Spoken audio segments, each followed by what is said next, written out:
Kevin Mitnick is known as the king of all hackers, with aliases like the Condor and the Dark Side Hacker. Mitnick's exploits stem back to his youth in the late 70s, where he began taking advantage of the system by tricking the Los Angeles bus transfer system to get free rides. As he aged, Mitnick found his gift for code and began hacking into big-name companies like Nokia, Motorola, IBM, and eventually, the Pentagon. Millions of dollars of information passed through his hands before he was finally arrested in 1995. Hardly deterred, Mitnick went on the run from the FBI for 3 years and was the most wanted computer criminal of his time, before he was sentenced to 4 more years in jail. Mitnick didn't consider what he was doing as hacking and referred to it politely as social engineering. At one point, a judge found him so threatening that he placed him in solitary confinement because he thought Mitnick could start a nuclear war by whistling codes into a payphone.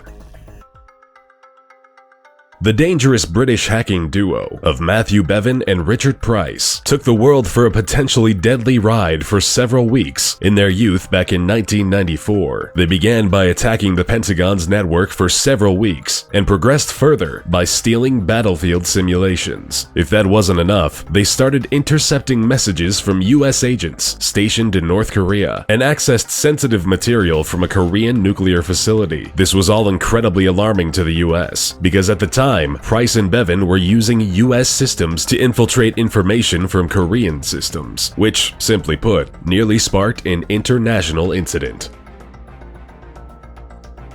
You've probably heard about the infamous hacktivist group, Anonymous, or just Anon, sprouting back in 2003 from the breeding grounds of 4chan. Anonymous consists of an unspecified number of politically active hackers. They campaign for internet freedom, social justice, and transparency in the law, with nothing off limits. This group has hit the Chinese government, the Vatican, the FBI, and CIA, while spending just as much time leaking documents or taking down websites with political intent during the aftermath of tragedies like Charlie Hebdo, Michael Brown, and launching large-scale personal attacks on individuals associated with the KKK. While they may not be monetarily motivated, the information they've leaked and the impact they've had on cases and cover-ups has been huge.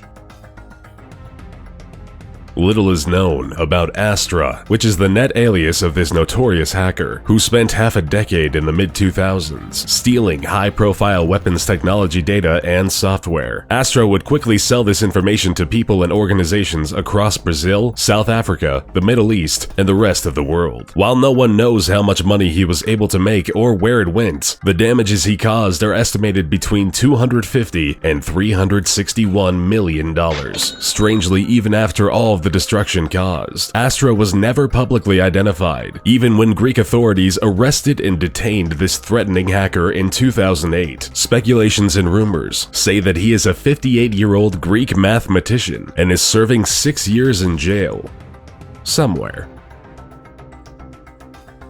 Gary McKinnon infiltrated over 97 US military and NASA servers in just a year during 2001. He deleted sensitive data, software, and files that cost the US government $700,000 in recovery charges due to the severity of the damage. Confident in his skills, McKinnon, who went by the alias Solo, taunted the military by posting, "Your security system is crap. I am Solo. I will continue to disrupt at the highest levels." Strangely enough, McKinnon wasn't in it for any kind of monetary gain, and it turns out he was just looking for files containing evidence of extraterrestrial life, which, according to McKinnon, he found.